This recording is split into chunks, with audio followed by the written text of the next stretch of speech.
Hello all, welcome to my channel. இந்த வீடியோவில் நம்ம எப்படி ரோஸ் பெட்டல் ட்ரா பண்ணலான்னு பார்க்கலாம்.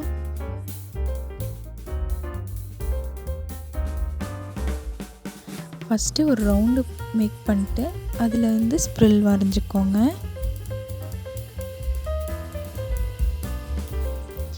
அதுக்கப்புறம் அந்த ஸ்ப்ரில்லை சுற்றியும் பெரிய ஷேப்பில் வரைஞ்சிக்கோங்க.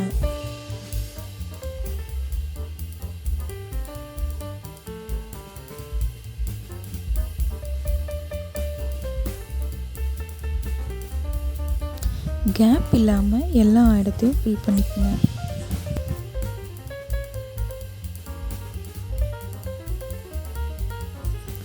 முடிச்ச அப்புறம் அந்த ஸ்பேஸை ஃபில் பண்ணுங்க. டச் பண்ணி கலர் பண்ணாதீங்க, ஃபில் பண்ணுங்க. If you like this video, please subscribe to my channel. Thanks for watching.